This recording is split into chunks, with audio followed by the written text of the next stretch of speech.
Good evening once again, ladies and gentlemen, and welcome to the latest episode of No2Nato.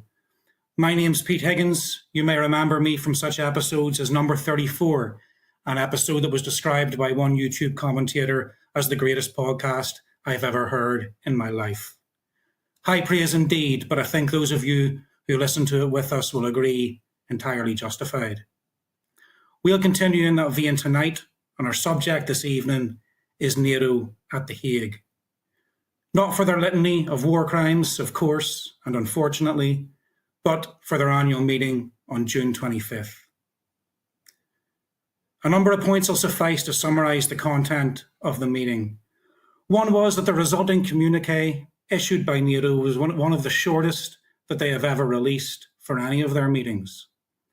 Only 5 points, 2 of them about money, and 1 simply to thank the Netherlands for hosting the summit itself. It was in the end the US objective that prevailed, that Europe increase its military spending to 5% of each individual nation's GDP to compensate, of course, for Captain America's protective shield around the continent. The German government, led by Chancellor Friedrich Merz, has pledged an astonishing €650 billion over the next 5 years to their military. This was an amount that even our Financial Times described as staggering. What we're seeing, as one commentator has put it, is the entire dismantling of Europe's welfare model in favour of a militarised agenda, scripted in Washington and rubber-stamped by Europe's subservient leaders.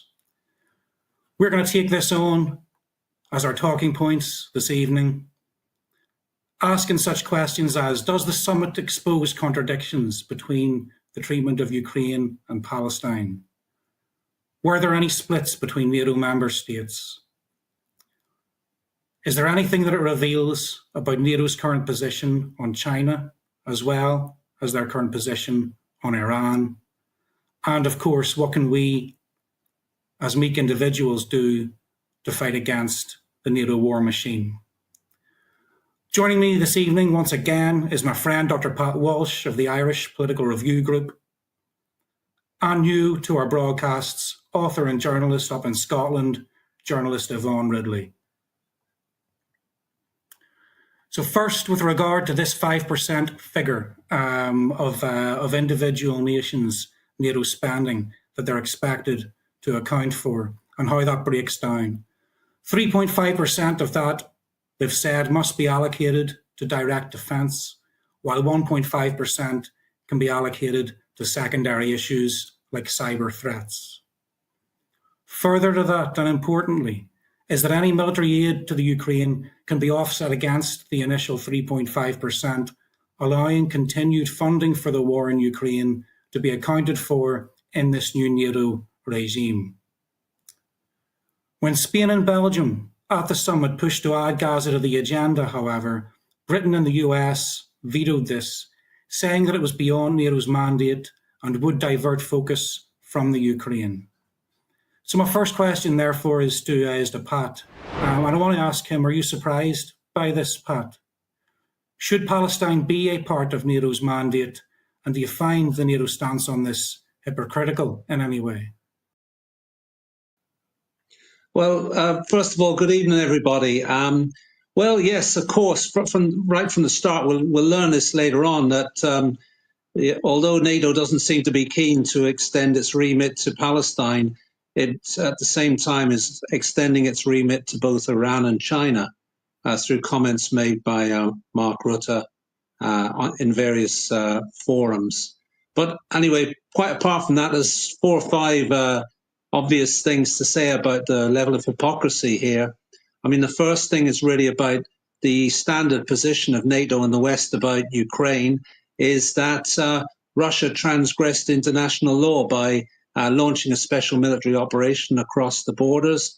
And in other words, it is offending against Ukrainian sovereignty. But there's no mention at all about Israel.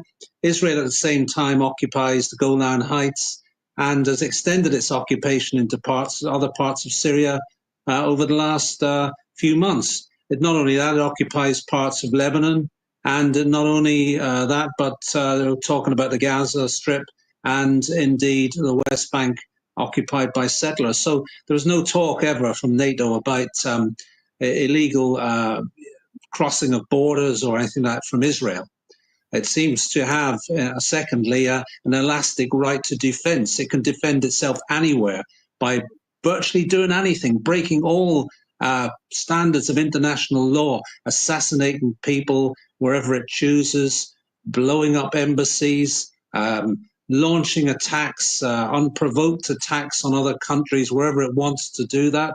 Obviously, launching special forces, saboteurs, terrorists, whatever you want to call them, across borders, and never any criticism at all about these things.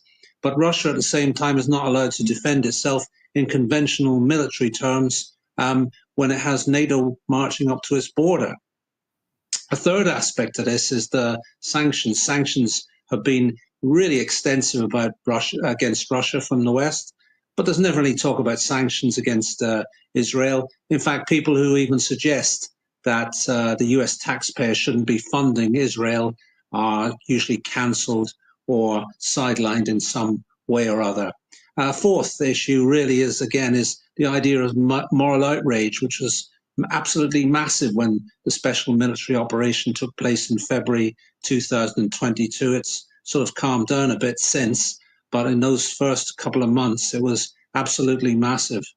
There's no moral outrage against Israel on the mainstream media, the BBC. Of course, anybody who has moral outrage, the young people at Glastonbury and various other people, other countries that have issued condemnations of Israel, they've been accused of anti-Semitism and they've been cancelled and they've been driven off the airways or not allowed to partake in even entertainment in concerts if they dare mention Israel's name.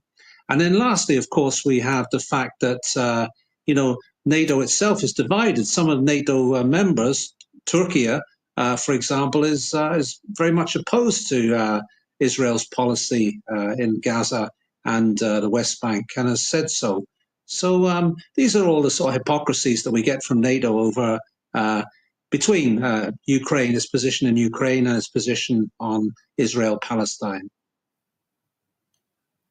Thanks very much, Pat. I'd like to bring in Yvonne now on this precise same question and ask Yvonne, what are your thoughts on this attitude that Pat has described? The difference in attitude, even between the direction of the NATO leadership towards Israel and Russia and towards Ukraine and Palestine on the other side?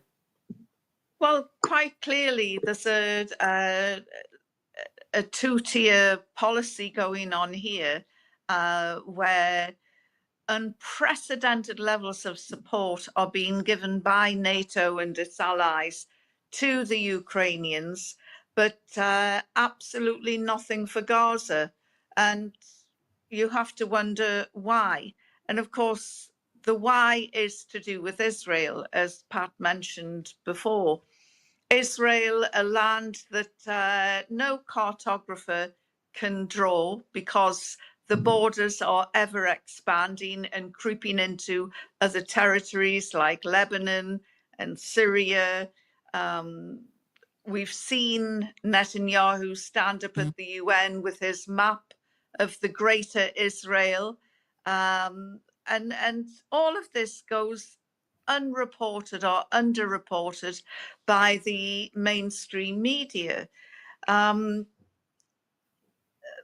back to NATO, why isn't it giving the same support to Gaza?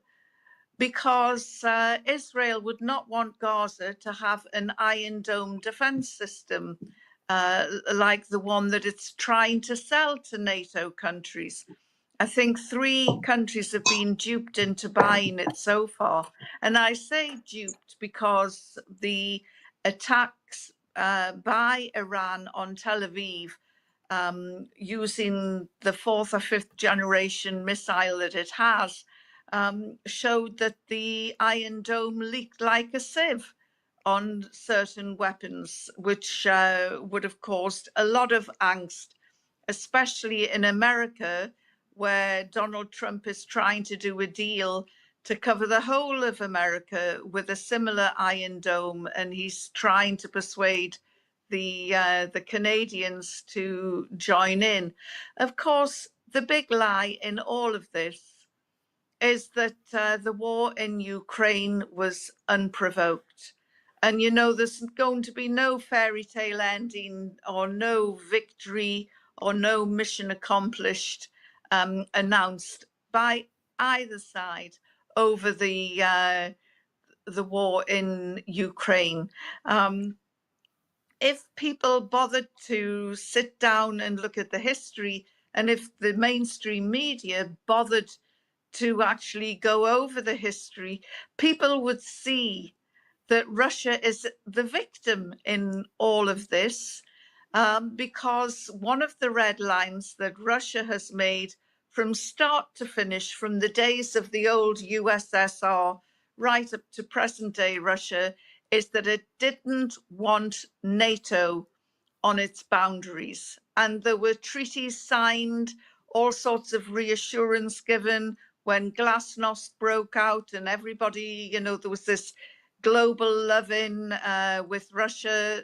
They were assured that NATO would not sit on its doorstep. But of course, Russia no longer feels safe and secure now because Ukraine has said that it wanted to become a member of NATO. It wanted to become a member of the European Union. And it simply cannot end with Ukraine in NATO. Russia has fought the war over that issue. And I remember a few months before the war, Putin was saying that he wanted to talk to the President of the United States. I think it was Joe Biden at the time. And he ignored and internationally snubbed Putin. You know, and he's not the type of guy that you snub. Like Trump, he has his own personal flaws, and trying to humiliate the Russian president was not a good idea. Just one of many mistakes made by the Biden administration with Ukraine. And Russia is fighting the war on this issue. It doesn't want NATO on its doorstep, which is not unreasonable. Can you imagine if Mexico joined NATO, not NATO, but joined another country, and suddenly the Russian military rocked up on the border in Mexico? The Americans wouldn't stand it. They would be causing all sorts of problems around the globe over something like that.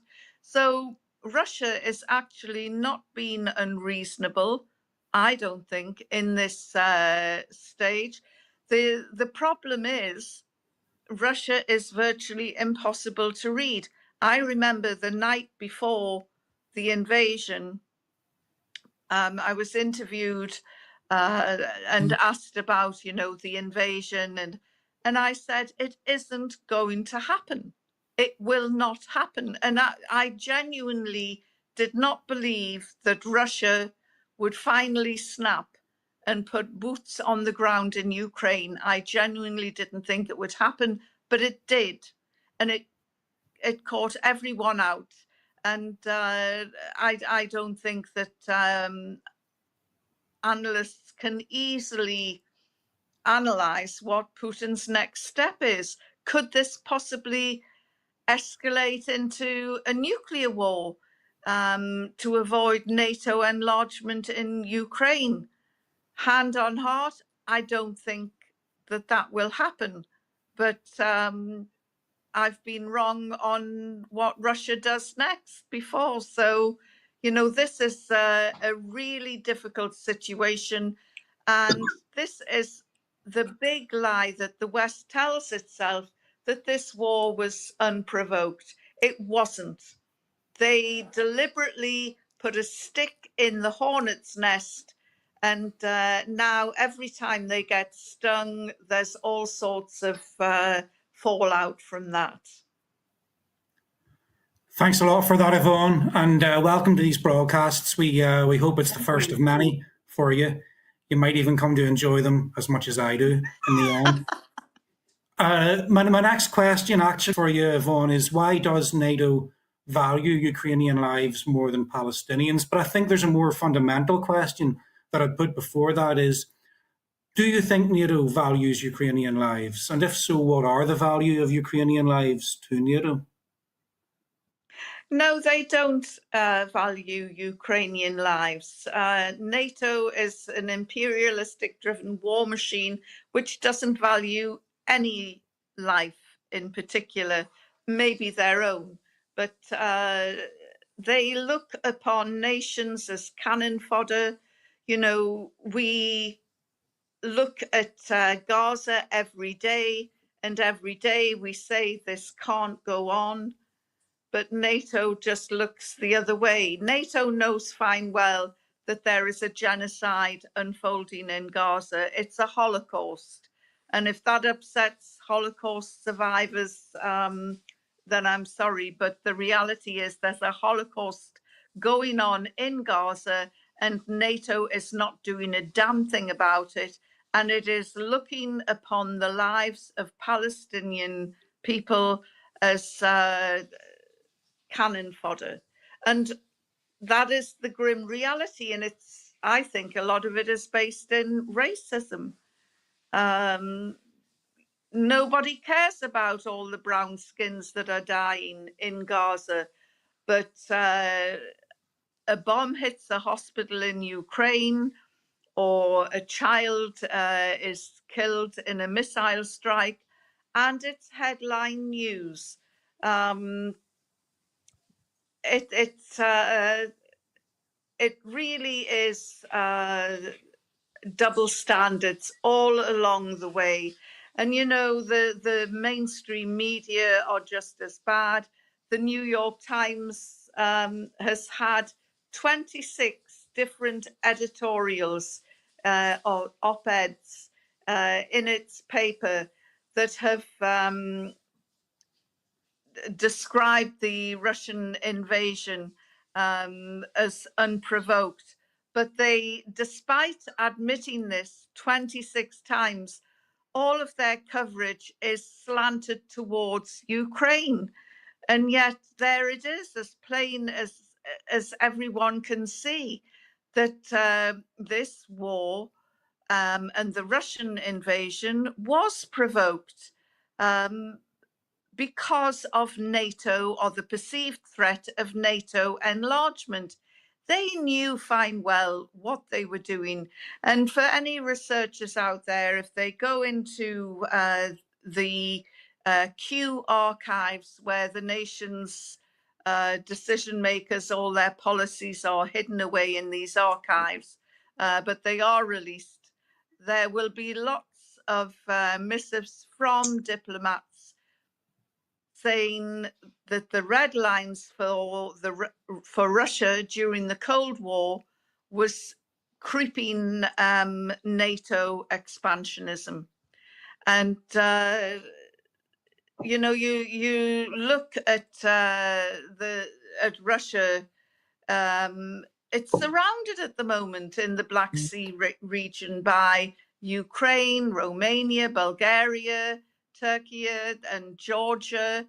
And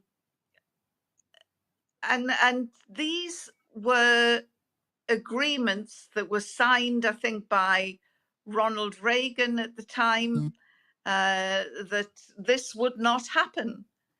And yet, as we've seen on the anniversary of the United Nations as well, that America is no respecter of international law, and Ukraine needs to watch out, because America is also not a nation builder either.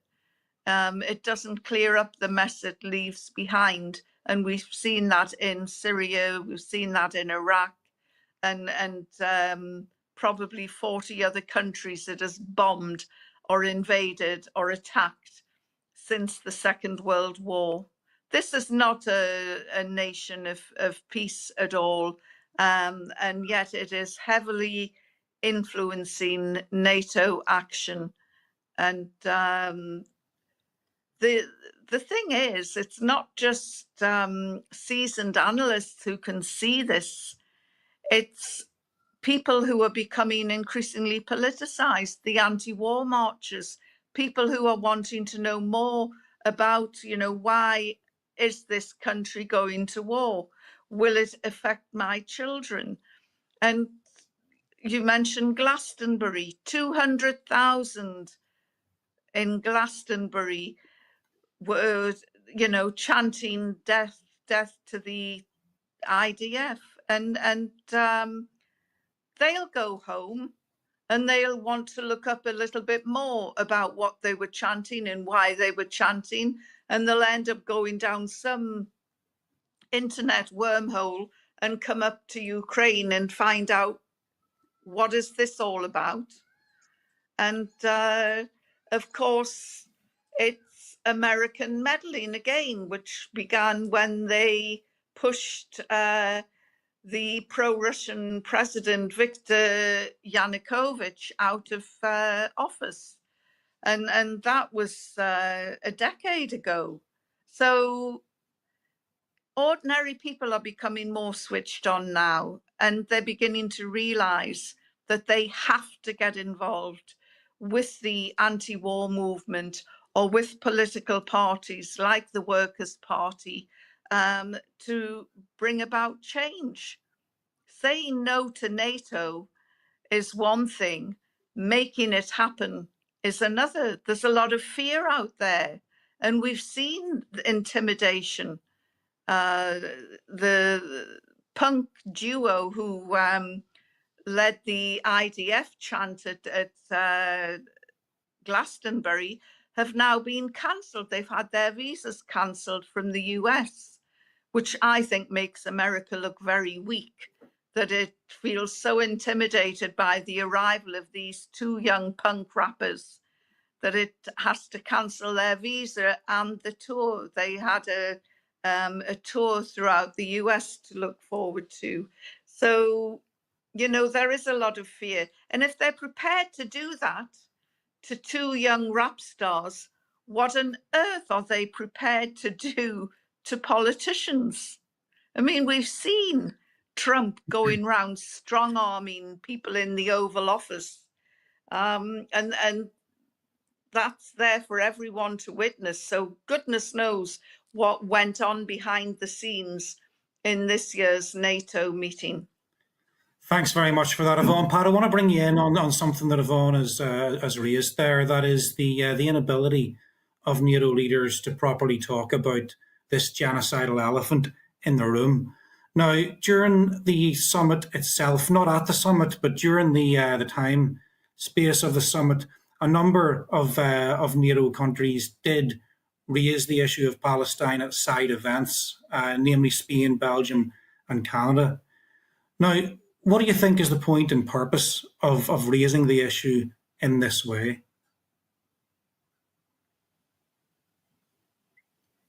That's for Pat. Oh, this for me. Sorry.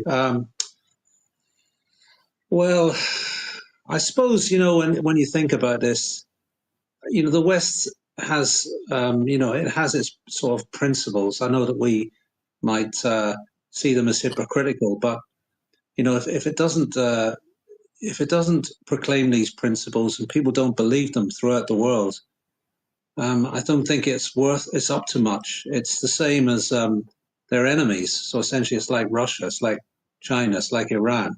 From their point of view, it has no soft power, in other words. So the problem lies in the West is that if you're fighting for these ideals, so-called ideals in Ukraine, and then you're fighting on the side, arming, training, giving moral support to a country that's breaking all your principles, breaking international law that you say Ukraine is defending, breaking everything, that you proclaim is dear to your heart, it's pretty bad, actually. It won't be very conducive to Western soft power in the future. So I think these are nations that are worried about this situation, and they want to try to maybe just introduce a little bit of concern. Let's say it never goes any further than that for the plight of the Palestinians. I mean, what it effectively means is, please Israel, don't kill as many Palestinians on our TV sets because you're making life very uncomfortable for us. But that's really all it means. But even that's slapped down because the establishment seems to fear any criticism of Israel for whatever reason.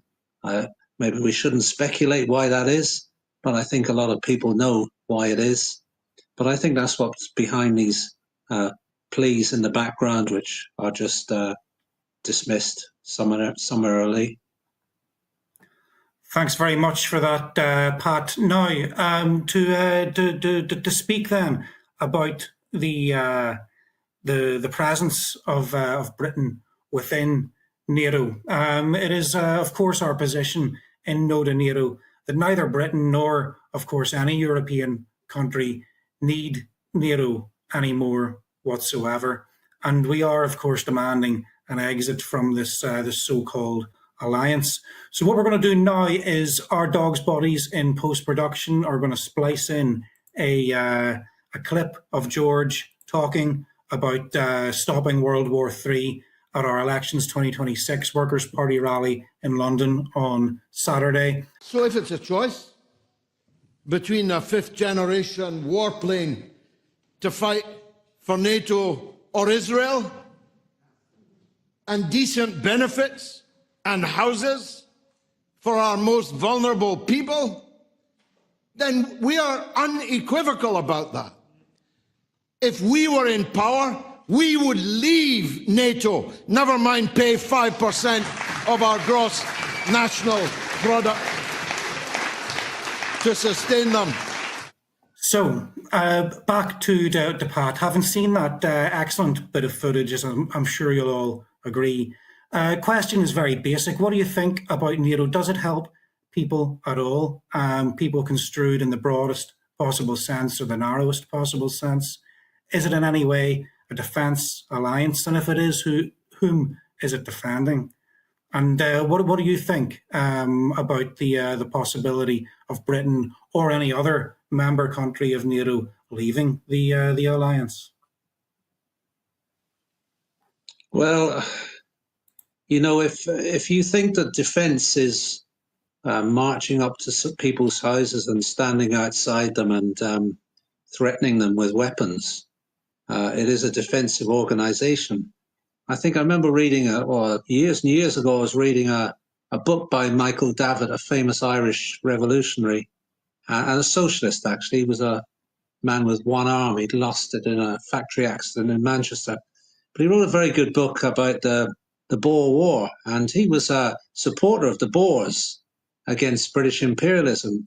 And he made that point, actually. He said that Britain defends the British Empire by a bit like the way criminals gather around people's houses with jemmies.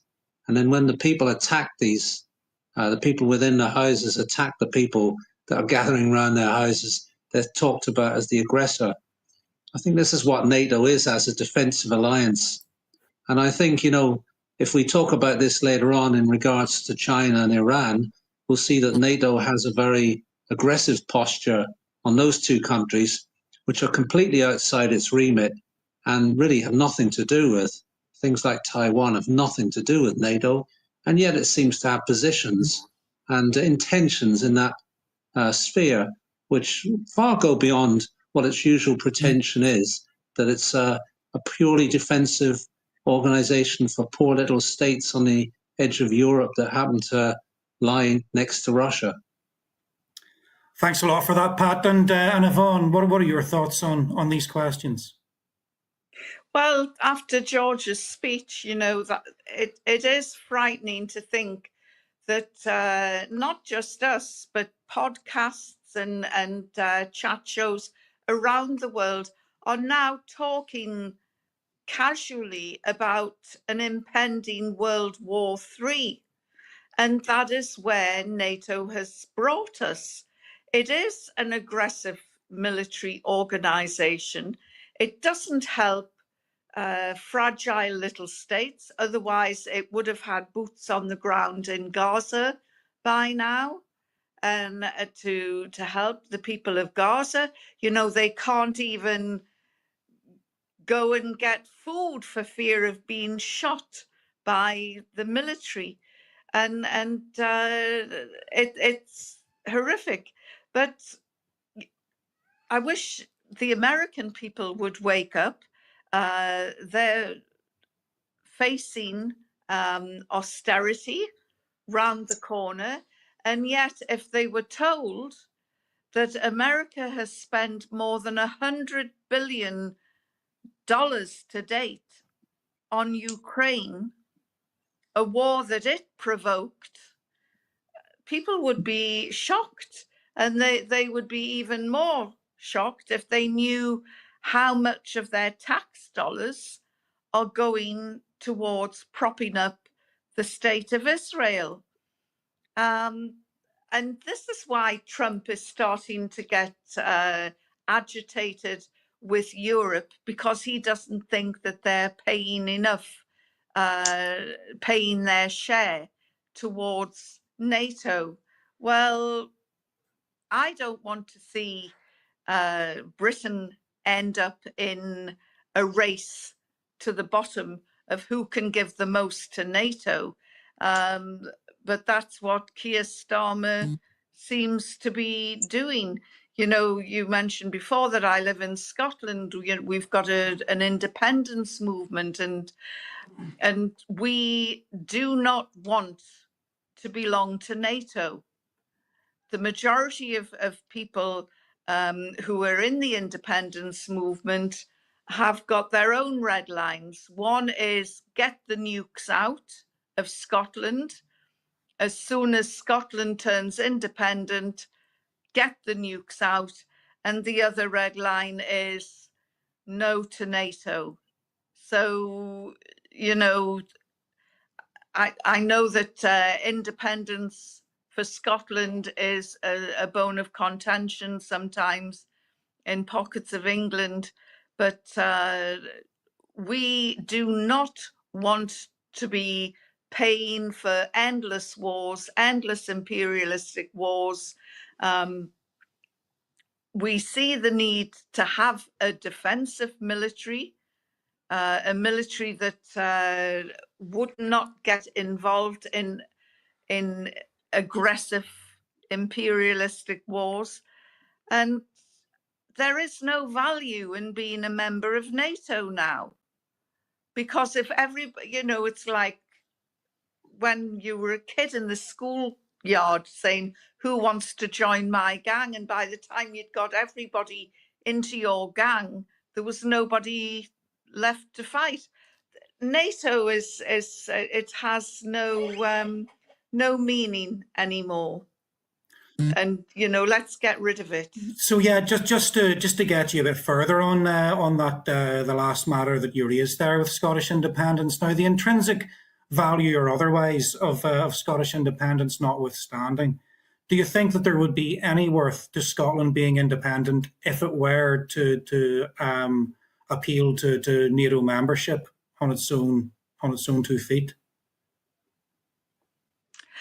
Well, the late Alex Salmond did touch on this back in, I think it was 2022, and he said that NATO, or the members that he spoke to in NATO, said that they would welcome an independent Scotland.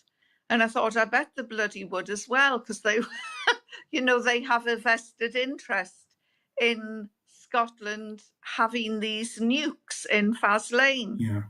And but in the end, Alex Salmond, he was leader of the Alliper Party, respected the decision of the membership there, that also said no to NATO. Great. And as far as I'm aware, that is still the situation.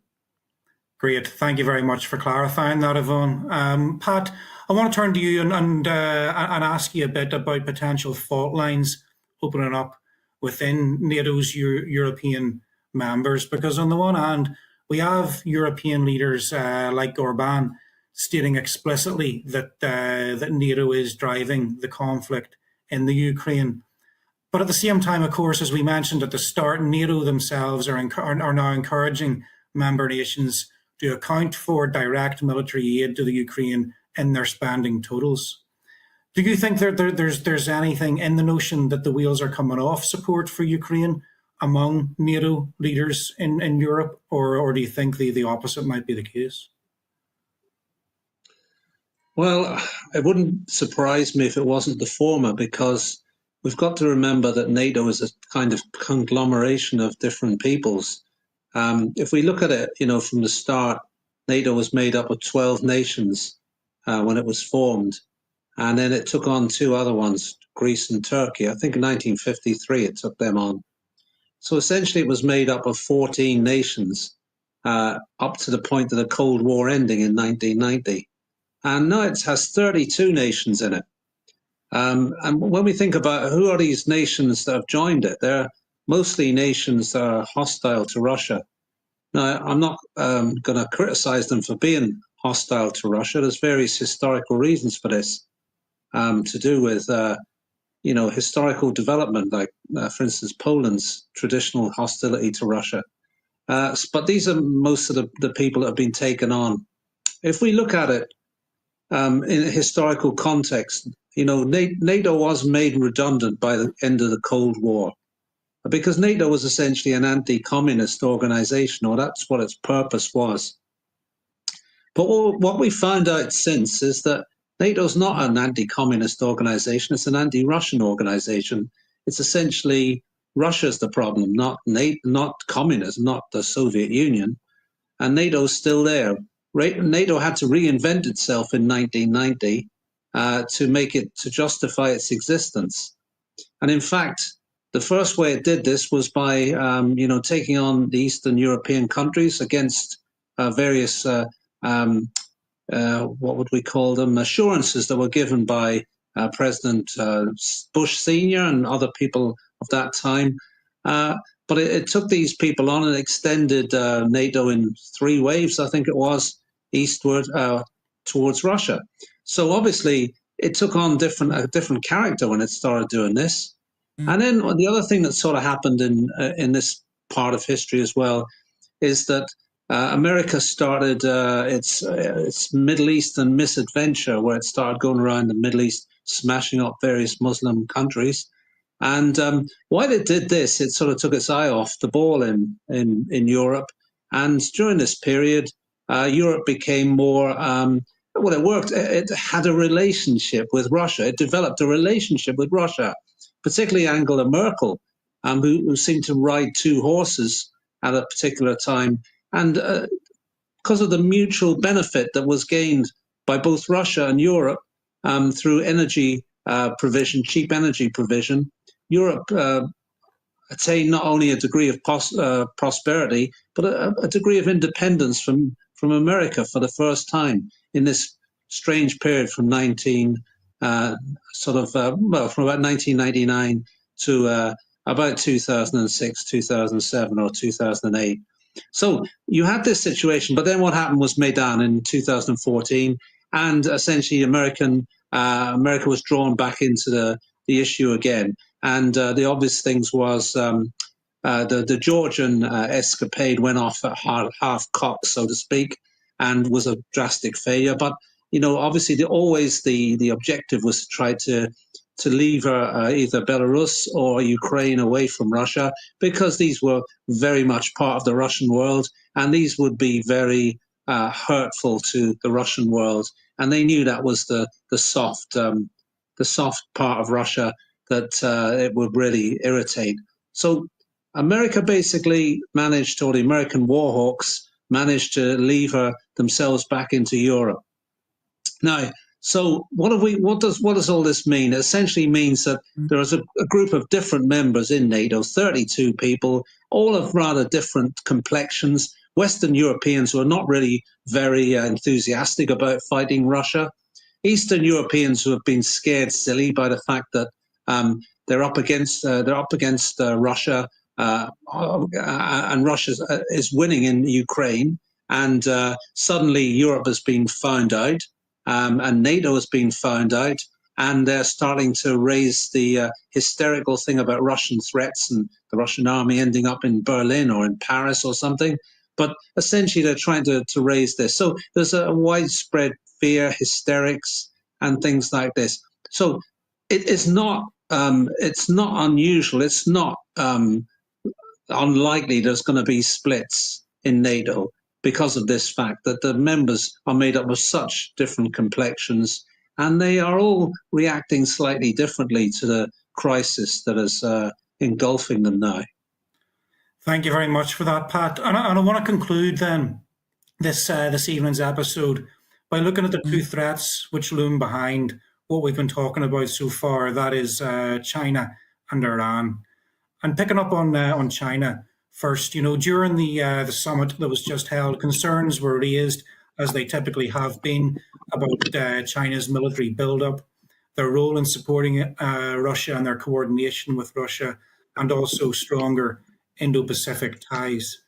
Now, on the other hand, Europe's countries have benefited greatly from Chinese investments, especially through, as you all know, the Belt and Road Initiative. 29 countries in Europe have signed up to the Belt and Road Initiative, most of them in the east. Further to that, 32 NATO member states, 12 of which have an agreement with China to be part of the Belt and Road or some other significant project as well. Clearly, those particular states do not feel threatened by China. So the question must be asked, and I'll pick up with you, Pat, first of all, on this. Is the rise of China a threat to NATO, Britain, and the world? And if it isn't, then what is the value in them making it seem like it is? It shouldn't really be, and I've heard economists say that, especially for the UK, China-UK is a perfect fit because especially in the electric car manufacturing systems that China has developed, and obviously the push for green energy, etc., etc. Not talking about net zero here. I'm talking about just the obvious thing about saving, the environment and basically having cheaper energy. You know what I mean? So China is a perfect fit with its technology and obviously also the productive power that it could enable in Britain. It has a lot of things to offer. So I don't think it's a threat. But what we've seen at NATO is NATO in the last couple of sessions, 2024, 2025, has firmly put China in its sights.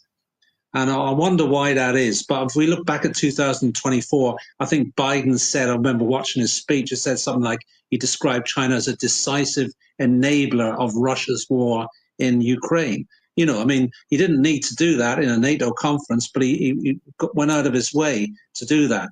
And Rutte as well, since Biden's gone, he made the same thing. He's made an anti-China posture part of NATO's remit as well. He's made remarks about Taiwan, for instance. And, Taiwan is of nothing of NATO's business at all. Taiwan is an internal Chinese matter. And yet Rutte is pontificating about the status of Taiwan and the threat of Taiwan, a threat of China to Taiwan, and the threat of China represents through Russia by arming Russia, etc., in Europe. So it's ridiculous, and it looks like that Rutte is just trying to basically stoke the fires. So, in other words, to try to present another threat in case his Ukrainian dream it dissolves and NATO is left with no purpose again.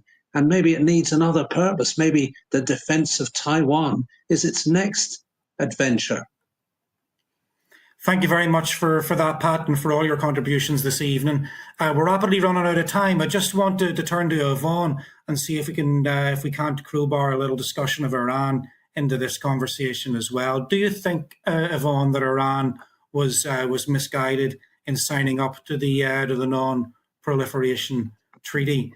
And do you think that after having seen what has happened to Iran, other countries might be reticent about signing up to similar treaties in the future? That's a really tough question, because there's another country that hasn't signed up to the Nuclear Proliferation Treaty, and that is Israel. And it won't even discuss, it won't even admit that it's got nukes. Although thanks to the heroic whistleblower Mordecai Vanunu, we know that it is a nuclear power. Iran has never shown ambitions to have nuclear weapons. The very first, the founder of the Islamic State, Ayatollah Khomeini, issued a fatwa, and he said that nuclear weapons were evil, and that he wanted nothing to do with them, and that Iran would not be producing nuclear weapons. That fatwa has never been changed, overturned. It's sitting there, and the words of the supreme leader back then, you know, absolutely revered unquestionably. And so I just don't think that they do have nuclear ambitions. Signing up to the NPT, you know, Iran has bent over backwards to try and, I wouldn't say please the West, but satisfy its Western critics, you know, to say, look, you know, this is us, this is what we want. That country has been under sanctions now for over 30 years, and it has a 6,000-year history. America is 249 years old. Israel is 77 years old. They have neither culture nor history. They have nothing. And yet they treat this former Persian Empire with absolute contempt. And really, I would say that both America and Israel need to be sent away to learn how to deal with people. We've got a man in the White House who's acting like a second-hand car dealer, and we've got a man in Tel Aviv who should actually be in court now answering charges for fraud. He's a criminal. Well, he's also been investigated for war crimes. And this is the quality of the leaders that we have. I liked Pat's reference to NATO being a defensive force. If it was a defensive force, it would be a power for good. But NATO isn't interested in defending anything. If it was, it would have sorted Gaza out by now. And ordinary members of the public will start to push, I think, in the next elections, and they will also be saying no to NATO. Why are we paying for it? We don't like it. It's causing wars. It's causing this never-ending war in Ukraine. You know, when NATO got involved, people said, oh, that's it. It'll be all over in a few months' time and Putin will have a bloody nose. Well, it isn't happening. And there is no end in sight. I said at the beginning, there's no fairy tale ending in Ukraine, and there isn't. And who are the people who are suffering? The Ukrainians, who are being led by Zelensky. And again, the quality of our leaders is shocking. You know, they don't have backbone, they don't have a moral compass, they don't have compassion for their fellow human beings. And people can see this now, and there is going to be such a backlash coming, barreling down the line, because people are awake now. The one thing that Gaza has done is opened our eyes. People are going onto the internet, you know, why are we at war with Ukraine? Why is this happening? Why? And people are waking up. And Gaza might seem as though it's miles away in the Middle East, but it's not. It's on the eastern rim of the Mediterranean Sea, just a few hundred miles further up, and there are people on 18 to 30 holidays, Europeans, you know, swimming in the waters, and everybody is waking up. I had a friend who came back from a holiday in Cyprus, and he said he couldn't enjoy himself because he was looking out to sea, thinking just a few hundred miles away, there's an entire nation of people who are being starved to death, who are being tortured, who are being abused, who are being shot at. And it is beginning to affect people now. And Trump might look at NATO and think war, war, war, and dollars, dollars, dollars. But it's going to backfire. Ordinary people, the citizens of this world, can see what is happening. And when injustice is the law, resistance is our duty.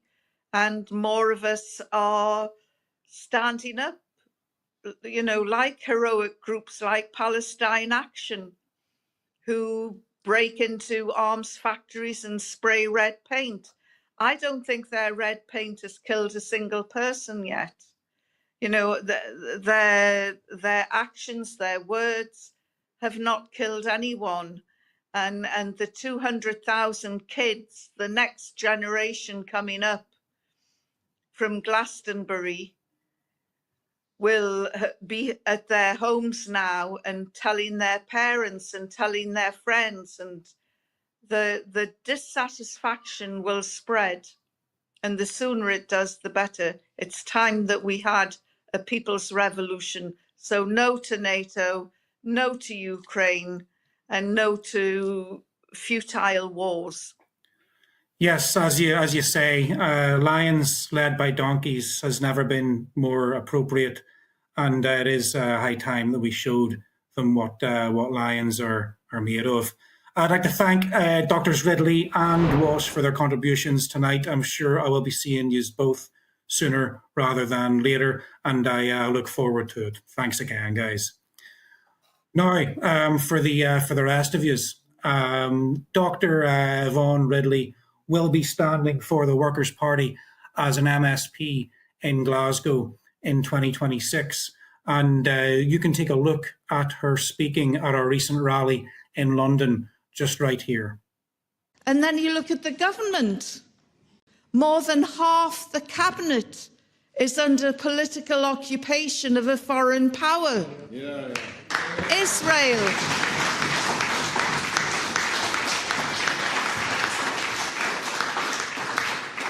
I live in Scotland now, and I don't want to be controlled by some rogue government in Westminster that's taking its orders from Tel Aviv.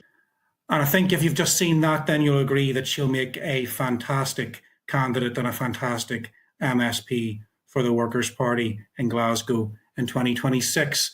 Now, there are also local elections in England and Wales in May 2026.